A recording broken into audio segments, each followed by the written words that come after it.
इस मूवी में जो जंगल हमें दिखाया जा रहा है वो बहुत ही मिस्टीरियस है। वहाँ कुछ चीजें ऐसी छुपी हैं जिन्हें बहुत से लोग ढूंढना चाहते हैं, पर ये इतना भी आसान काम नहीं है। अब मूवी का स्टार्ट एक ऐसे आदमी को दिखाते हुए होता है जो इसी अमेज़न जंगल में वो एंशिएंट चीज ढूंढने आया था। उसके साथ उसकी पूरी टीम थी और इसका नाम था एग्वायर। जिस चीज को ये लोग ढूंढ रहे थे उसे टीयर्स ऑफ द मून के नाम से जाना जाता था। अब एग्वायर और उसकी टीम जंगल में वो चीज ढूंढने लगते हैं, लेकिन तभी जंगल में जान आ जाती है और वो उन सब पर हमला कर देता है। उन्हें जोर जोर से हिलाने लगता है और उठा कर फेंकता है, जिसके बाद एग्वायर और उसकी टीम की हालत बहुत बुरी हो जाती है। अब वहाँ से कुछ जंगली लोग गुजरते हैं जो इनकी ऐसी हालत देखकर इनके पास आते हैं। एग्वायर इनसे रिक्वेस्ट करता है कि इन लोगों को हील किया जाए, जिंदगी दी जाए, और अब कबीले के लोग इनको हील करते हैं। लेकिन एग्वायर बहुत ही बुरा इंसान होता है। उसके दिल में इनको शुक्रिया कहने की बजाय अभी भी उसी एंशिएंट चीज यानी टीयर्स ऑफ द मून का ख्याल होता है। एग्वायर जानता था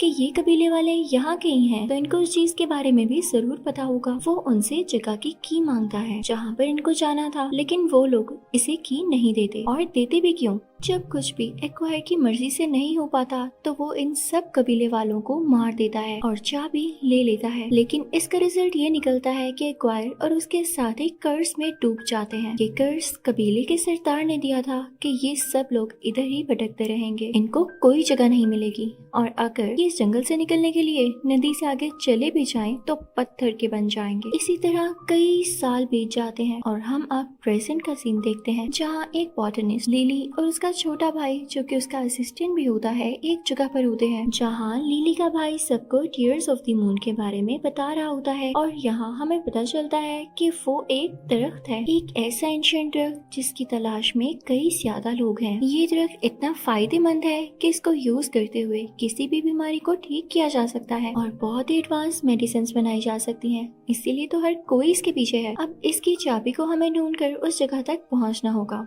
यहाँ पर लिली के भाई की बात खत्म होती है और साथ ही ये मीटिंग भी। अब लिली ऊपर की तरफ जाती है जहाँ पर एक प्रिंस भी होता है। उन दोनों के आपस में कुछ बात होती है, लेकिन लिली बहुत जल्दी में होती है और चुपके से ऊपर की तरफ जाती है, जहाँ उसे एक बहुत बड़ा ट्रंक मिलता है। और जब वो ट्रंक को खोलती है तो उसमें भी एक बॉक्स होता है। उस बॉक्स में टीयर्स ऑफ द मून की चाबी होती है। प्रिंस उसे चाबी के साथ वहाँ से भागता हुआ देख लेता है और रोकता है। लिली उस वक्त विंडो से बाहर एक लेटर के साथ लटकी होती है। प्रिंस उसे ब्लैकमेल करता है कि अगर तुमने मुझे मेरा बॉक्स नहीं दिया तो मैं तुम्हें यहाँ से नीचे फेंक दूंगा। तो वो अपनी जान बचाने के लिए वो खाली बॉक्स प्रिंस की तरफ फेंककर वहाँ से भाग जाती है और अब अपने भाई और उस चाबी के साथ अपने घर आ जाते, क्योंकि वो लोग इस चाबी को ही तो हासिल करने यहाँ आए थे। अब दूसरी तरफ प्रिंस को वो खाली बॉक्स देखकर बहुत गुस्सा होता है और वो जल्द ही लिली और उसके भाई को पकड़वाना चाहता था। अब इन लोगों का प्लान अमेज़न फॉरेस्ट की तरफ जाकर टीयर्स ऑफ द मून को हासिल करना था। अब सीन बदलता है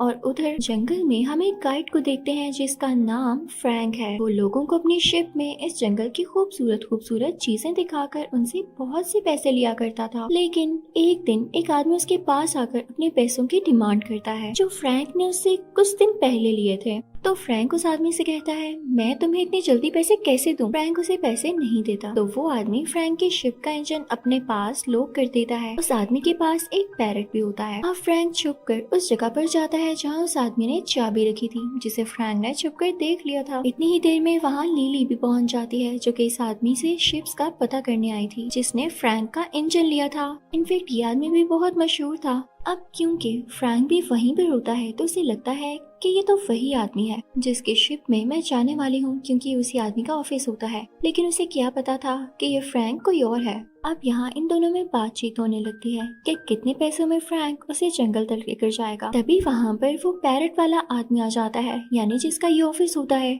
अब सच जानकर लिली को गुस्सा आ जाता है और वो फ्रैंक के शिप में जाने से इनकार कर देती है। इसी दौरान फ्रैंक उसके गले में टीयर्स ऑफ द मून की देख लेता है। तो अब तो वो लिली को जाने देने वाला था ही नहीं, इसलिए वो बहुत कोशिश करता है कि लिली उसी के साथ ट्रेवल करे। वो सेवन ये भी कहता है कि मैं तुमसे रेंट बहुत ज्यादा कम लूंगा, फायदे में रहोगी। लेकिन लिली नहीं मानती। नेचर का करना ये होता है कि वहाँ पर एक शेर आ जाता है, एक जैगुआर। सब लोग उसे डर के भाग, जबकि फ्रैंक उसे बहादुरी से वहाँ से बाहर भेज देता है। लिली ये सब अपनी आंखों से देख के बहुत इम्प्रेस होती है और अब डिसाइड करती है कि मैं ऐसे ही गाइड के साथ जाऊंगी जो कि ब्रेव और किसी से न डरता हो। फ्रैंक भी अपना इंजन ले चुका था, इसलिए वो लोग निकल पड़ते हैं। लेकिन अभी जहाज चला नहीं था कि कुछ लोग आके लिली को पीछे से पकड़ते हैं और धक्का देते हुए एक केज में बंद कर देते हैं और फिर उस केज को भी कवर कर देते हैं। लेकिन लिली बहुत चालाक होती है, इसलिए वो केज का ताला खोल देती है और उन सब आदमियों को किक्स मारते हुए और उनके फेस को भी कवर करके उनका सर केज के साथ मारती है और अब यहाँ से भाग जाती है। इनफैक्ट ये प्रिंस के ही भेजे गए लोग थे जो लिली से वो की लेना चाहते थे। अब लिली किसी ऊंची जगह पर से होते हुए जाने लगती है लेकिन गिर जाती है। तभी वहाँ पर फ्रैंक भी पहुँच चुका होता है और उसे जमीन से उठने में उसकी मदद करता है। वो उसे साथ चलने का कहते हुए पानी में कूद जाता है, लेकिन लिली ड्राई यानी खुश्क रास्ते से रस्सी की मदद से शिप तक आती है क्योंकि उसे तैरना नहीं आता था और वो पानी से भी डरती थी। अब प्रिंस लिली का पीछा करते करते यहाँ तक भी आ चुका था। ये शिप पर जिसमें लिली होती है उस पर फायरिंग शुरू कर देता है। वो अपनी सबमरीन में बैठा होता है और वहाँ से ही वो फ्रैंक के शिप पर शूट कर रहा था, लेकिन फ्रैंक अपने जहाज को मूव करते हुए उसकी गोलियों से खुद को और अपने शिप को बचाता है। प्रिंस अपने शिप में से 2 टॉर्पीडोज भी निकालता है, लेकिन तभी फ्रैंक अपने शिप को तेजी से मूव करता है और टॉर्पीडो से हिट नहीं कर पाता। इसका रिजल्ट ये निकलता है कि प्रिंस की अपनी सबमरीन वहाँ पर स्टक हो जाती है। अब ये लोग अपने सफर के लिए आगे निकल पड़ते हैं, लेकिन रात होते अपनी शिप को एक जगह पर स्टे करवाते हैं। फ्रैंक लिली और उसके भाई के लिए कुछ फिशेस को पकड़ता है जिसे रात में वो खाते हैं। अब ऊपर फ्रैंक और लिली बैठकर बातें कर रहे होते हैं कि लिली का भाई डरते हुए ऊपर की तरफ आता है और कहता है कि नीचे वही जैगुआर है। तो फ्रैंक उसे कहता है घबराओ नहीं, ये मेरा पेट है। तो ये सुन के लिली को बहुत गुस्सा आता है कि फ्रैंक ने मुझे शिप में बुलाने के लिए जानबूझकर ऐसा किया था। दूसरी तरफ हम उसी प्रिंस को देखते हैं जो कि एक केव के अंदर एक रस्सी की मदद से जाता है। वहीं पर उसको एक वायर और उसकी टीम दिखाई देती है जो कि उस कर्ज की वजह से पत्थर के बन चुके थे। लेकिन प्रिंस के माइंड में यहाँ पर एक प्लान होता है, बहुत ही बुरा प्लान। वो जानता था कि ये लोग जंगल से बाहर निकलने के लिए नदी के पार गए होंगे और नदी के पार जाते ही पत्थर के बन गए। तो क्यों ना इन पर नदी का पानी डाला जाए। उन सब पर पानी के कुछ कतरे डालता है। तभी एक्वायर की बॉडी में से 2 सांप बाहर आते जो इनफैक्ट एक्वायर की कमांड्स पे ही चलेंगे। तो प्रिंस एक्वायर से कहता है अगर तुमने मुझे टीयर्स ऑफ द मून की चाबी ला दी क्योंकि यहाँ आने वाली एक लड़की के पास होगी तो मैं तुम्हें भी टीयर्स ऑफ द मून दूंगा, क्योंकि तुम लोग खुद तो पत्थर के बने हुए हो और वहाँ तक आसानी से जा नहीं सकते। तो स्नेक्स वो डील मान लेते हैं। इसी के साथ प्रिंस उन सब लोगों पानी के चंद ड्रॉप्स डालकर उनको आजाद कर देता है। उधर फ्रैंक का शिप जिस जगह से गुजर रहा होता है वो जगह बहुत ही ज्यादा खतरनाक होती है। वहाँ बहुत बड़ा तूफान आता है जिससे उनकी इतनी जोर से हिलती है कि वो लोग भी अंदर से हिल जाते हैं। सबको अपनी जान की फिक्र होने लगती है और इससे पहले कि शिप आबशार के साथ नीचे गिरती है फ्रैंक बड़े अच्छे तरीके से अपनी शिप को मूव करता है, सबकी जान बचा लेता है। लेकिन इस दौरान शिप को काफी ज्यादा डैमेज आता है। तो फ्रैंक उसे एक जगह पर रोक कर वहाँ से कुछ लकड़ियाँ काटता है और अपनी शिप को प्रिपेयर करने लगता है। हम लिली को देखते हैं जो कि शिप में मौजूद फ्रैंक के सीक्रेट रूम में जाती है जहाँ पर उसे एक बुक मिलती है जिसमें टीयर्स ऑफ द मून के बारे में काफी ज्यादा इन्फॉर्मेशन होती है। लिली जब उसे पढ़ने लगती है तो उसे पता चलता है कि फ्रैंक भी इस तरह को ढूंढ रहा है। तभी अचानक से वहाँ पर फ्रैंक आ जाता है। तो लिली उससे कहती है अच्छा तो तुम भी टीयर्स ऑफ द मून ढूंढ रहे थे, इसके लिए तुमने हमें यूज किया है ताकि अगर हम उसे ढूंढे तो साथ तुम्हें भी वो मिल जाए। तो फ्रैंक कहता है नहीं ऐसी बात नहीं है, अगर वो मुझे मिलना होता तो कई साल पहले मिल जाता जब से मैं उसे ढूंढ रहा हूँ। तो लिली कहती है लेकिन अब की बार मिल जाएगा क्योंकि मेरे पास उसकी चाबी है। इन्हें शिप के ऊपर किसी चीज की आवाज आती है। जब वो लोग ऊपर जाकर देखते हैं तो वहाँ पर जंगली लोग होते हैं जो उन्हें पकड़ लेते हैं। यहाँ पर फ्रैंक उनकी जुबान में उनसे बात करने लगता है और लिली को ये कहता है कि मैंने इनसे कहा है कि ये लोग मुझे कैद रख सकते हैं क्योंकि तुम्हारा और तुम्हारे भाई का कोई कसूर नहीं, तो ये तुम्हें छोड़ दें। लेकिन जंगली लोग फ्रैंक की कोई बात नहीं मानते और आगे से कुछ बोलने लगते हैं। तो फ्रैंक लिली से कहता है कि ये लोग कह रहे हैं कि हमें टीयर्स ऑफ द मून की चाबी दे तब ये लोग हमें यहाँ से जाने देंगे। लेकिन लिली कहती है कि नहीं हरगिज़ नहीं। और इसी के साथ वो उन जंगली लोगों पर अटैक करने ही वाली होती है। एक नेज़ा उठाती है तभी उन जंगली लोगों की लीडर बोलती है फ्रैंक का प्लान फेल, जिससे लिली को पता चल जाता है कि फ्रैंक ने ये सब ड्रामा किया था सिर्फ और सिर्फ उस चाबी को हासिल करने के लिए। तो वो फ्रैंक के मुंह पर थप्पड़ मारती है। अब वहाँ के लीडर लिली को सारा नक्शा समझाने लगती है कि तुम्हें किस तरह से जाना होगा। तो लिली फ्रैंक से कहती है कि अब मैं अकेले ही उस जगह पर जाऊंगी, मैं तुम पर और ट्रस्ट नहीं करूंगी। तो फ्रैंक उसे समझाता है कि तुम अकेली लड़की हो, तुम्हारे साथ तुम्हारा छोटा भाई है, तुम लोग वहाँ तक मेरी मदद के बगैर कैसे पहुँचोगे। तो लिली कहती है कि सब कुछ पॉसिबल है। लेकिन इससे पहले कि वो निकलती वहाँ पर एक वायर और उसके साथी आ जाते हैं जो कि बहुत अजीब लग रहे होते हैं। एक्वायर के फेस से वही स्नेक्स बाहर आ रहे होते हैं और उसके साथियों की बॉडी पर भी काफी ज्यादा कीड़े मकोड़े थे। उनके हाथ में नेज़े होते हैं। अब फ्रैंक उनसे लड़ने लगता है। एक्वायर लिली के गले से वो चाबी चुराना चाहता था और कुछ पता नहीं कि वो लिली को मार भी देता। तो एक्वायर लिली को उठाते हुए एक पेड़ के साथ लटक कर दूसरी जगह पर जाता है और उन सबको मार मार कर नीचे गिराता रहता है। लेकिन एक आदमी लिली से उसकी वो चाबी छीन ही लेता है, दूसरे आदमी को कैच करवाता है। लेकिन अब फ्रैंक एक्वायर के पास जाता है क्योंकि चाबी उसके पास पहुंच चुकी होती है। वो उससे लड़ने लगता है, लेकिन आगे से एक्वायर भी और एक्वायर के स्नेक्स भी फ्रैंक से लड़ाई कर रहे होते हैं। उन दोनों में एक टाइप का कराटे होने लगता है। आखिरकार फ्रैंक एक्वायर से वो चाबी छीन ही लेता है, लेकिन तभी एक्वायर उसके दिल में एक तीर मारता है जिससे फ्रैंक नीचे गिर जाता है और वो चाबी लिली की तरफ उछालता है। लिली उसे पकड़ लेती है और काफी उदास हो जाती है कि इसने इस चाबी की खातिर और हमारी जान बचाने की खातिर अपनी जान की कुर्बानी दे दी। तभी यहाँ पर कबीले की लीडर लिली से कहती है कि अगर तुम नदी के उस पार चली जाओगी, एक्वायर और उसके लोग तुम्हारा पीछा नहीं करेंगे क्योंकि यहाँ से वो पत्थर बनकर आए थे, तो दोबारा ये लोग वहाँ पर नहीं जाएंगे।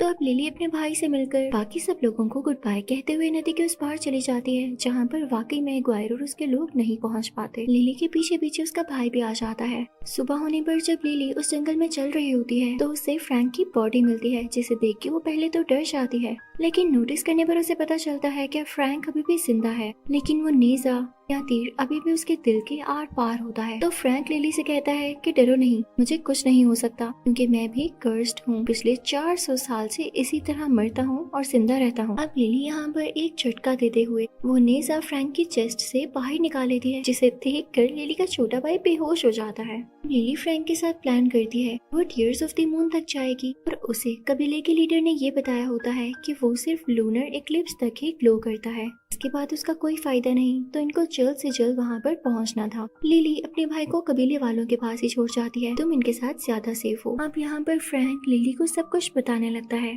कि मैं भी एक्वायर का ही एक बंदा था, उसकी टीम में से था और हम सब टीयर्स ऑफ द मून को इसलिए ढूंढ रहे थे क्योंकि एक्वायर की बेटी बीमार थी और उसे उस दर्द का फूल चाहिए था। लेकिन जब कबीले वालों ने उसे उस जगह की चाबी नहीं दी तब एक्वायर ने उन सबको मार दिया और तब हमको ये कर्स मिला था। मैंने ही उन्हें उस नदी के पार किया और कुछ झाड़ियों में बसा दिया, इससे वो सब लोग पत्थर के बन गए और जबकि मैं अपनी जान बचाता हुआ आज तक जिंदा हूँ। तो प्रिंस को भी कुछ फ्लाइज बता देती हैं कि लिली अब कहाँ जा रही है। तो प्रिंस अपनी सबमरीन लेकर उसका पीछा करने लगता है, लेकिन तभी रास्ते में उसे कुछ कबीले वाले मिलते हैं जिनके शिप में लिली का भाई होता है और वो उसे सैर पर लेकर जा रहे होते हैं। लेकिन यहाँ पर प्रिंस लिली के भाई को रोक लेता है, अपने पास कैद करते हुए पूछता है कि तुम्हारी बहन कहाँ पर है। लिली का भाई डरते हुए इसे सब कुछ बता देता है और अब प्रिंस उस तरफ निकलता है, जबकि फ्रैंक और लिली उस जगह पर पहुँच ही चुके थे जिस जगह से वो बहुत ज्यादा करीब था।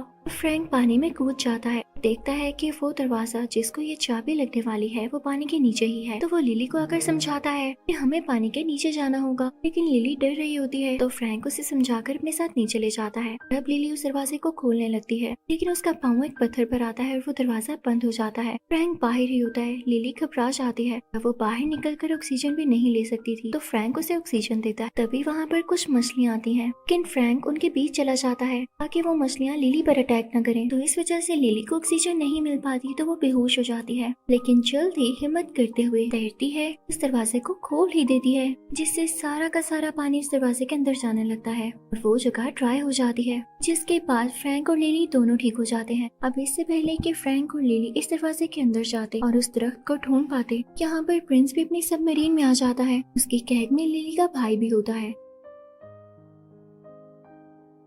पर वो गन पॉइंट करके लिली को ब्लैकमेल करता है, अगर तुमने मुझे वो चाबी ना दी तो मैं तुम्हारे भाई को मार दूंगा। लिली को उसे वो चाबी देनी ही पड़ती है और अब वो सब लोग मिलके उस दरवाजे के अंदर जाते हैं, लेकिन जैसे ही उनके सामने वो एंशिएंट दरख्त आता है तो ये लोग देखते हैं कि वो तो अंधेरा और सूखा हुआ दरख्त है, जबकि इसको ग्लो करना चाहिए था। फिर उन लोगों की समझ में एक बात आती है कि इसको उसी चाबी की मदद से ग्लो किया जाए। यहाँ पर प्रिंस फ्रैंक से कहता है कि तुम तो 400 साल से इसी जंगल में रह रहे हो, तो तुम्हें पता होगा इस दरख्त में चाबी कहाँ पर लगेगी, तो इसको मेरे लिए लगाओ। तो फ्रैंक कहता है एक शर्त पर, क्योंकि मैं अपने ऊपर से कर्ज खत्म करना चाहता हूँ और मरना चाहता हूँ। इसे सुनकर लिली उदास हो जाती है, शायद वो फ्रैंक को पसंद करने लगी थी और नहीं चाहती थी कि वो मरे। लेकिन जब फ्रैंक उस दरख्त को जाकर देखता है तो उसे समझ ही नहीं आता कि चाबी कहाँ लगानी है। वो लिली से मदद मांगता है। लिली कहती है कि अगर मैंने चाबी लगाई तो मुझे भी एक फूल चाहिए होगा। तो प्रिंस उसे कहता है नहीं, फूल एक ही मिलेगा, तुम लोग सोच लो कि किसने वो फूल रखना है। तो फ्रैंक लिली से कहता है तुम चाबी लगा लो और फूल भी रख लेना, लेकिन उसके बाद प्लीज मुझे मार देना क्योंकि मैं इस दुनिया से आजाद होना चाहता हूँ, सुकून से मरना चाहता हूँ। तो लिली मान जाती है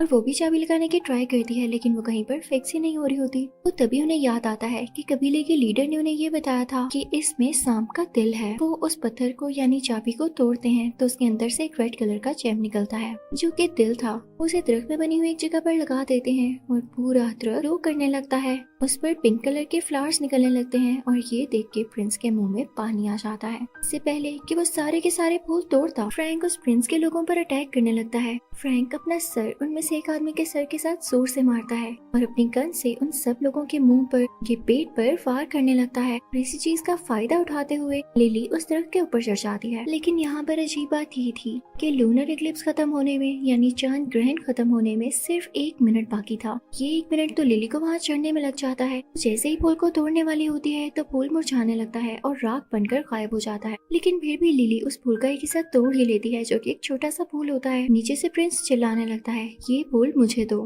लेकिन लिली वो फूल नीचे फेंक दे जिसे फ्रैंक कैच कर लेता है। ये देख के प्रिंस और एक्वायर को बहुत गुस्सा आ जाता है और वो सोच रहे होते हैं कि वो अब लिली को जान से ही मार देंगे क्योंकि आखिरी मौका भी उनके हाथ से निकल चुका था। तो फ्रैंक उनको फूल दिखाते हुए अपने पीछे लगाता है। फ्रैंक अपनी शिप लेकर वहाँ से चला जाता है और उससे पहले जैगवार लिली के भाई को वहाँ पर ही उतार देता है। लेकिन इससे पहले कि प्रिंस उसके पीछे आता, प्रिंस के ऊपर एक बहुत बड़ा पत्थर गिरता है और उसकी वहीं पर डेथ हो जाती है। अब एक्वायर फुल गुस्से में फ्रैंक और उसके जहाज के पीछे होता है। दूसरी तरफ हम देखते हैं कि लिली को एक कपड़े में लिपटा हुआ वही फूल मिलता है जो कि फ्रैंक जाने से पहले लिली के भाई को दे गया था, जिस पर लिली बहुत इमोशनल हो जाती है कि इसने हमारी जान बचाने के लिए और हमें ये फूल देने के लिए अपने पीछे जालिम लोग लगवा लिए। उधर फ्रैंक की शिप किसी जगह से टकराती है तो वहाँ के सब दरख्तों में जान आ जाती है। ये वही जगह होती है जहाँ पर एक्वायर के लोग पहले भी पत्थर बन चुके थे और यहाँ पर देखते ही देखते सारे लोग दरख्तों की पकड़ में आकर पत्थर बन जाते हैं। और जब लिली यहाँ पर आकर देखती है वे देख के बहुत उदास हो जाती है और अपने हाथ फ्रैंक के फेस पर लगाती है, लेकिन उसमें कोई चेंज नहीं आता। तो उसके पास जो उसका फेवरेट फूल होता है जिसके लिए उसने इतनी एफर्ट की होती है वो फ्रैंक के मुंह में रखती है, लेकिन वो फूल भी गायब हो जाता है और फ्रैंक दोबारा से ठीक नहीं हो पाता। तो वो काफी होपलेस होकर अपने भाई को लेके यहाँ से जाने लगती है। फ्रैंक का जैगवार भी वहाँ पर बहुत उदास बैठा होता है और कुछ भी बोल नहीं रहा होता। लेकिन जैसे ही लिली और उसका भाई वहाँ से जा रहे होते हैं उन्हें जैगवार की आवाज आती है। तो फौरन से लिली के दिल में एक क्लिक हो कि शायद फ्रैंक में मूवमेंट आई होगी।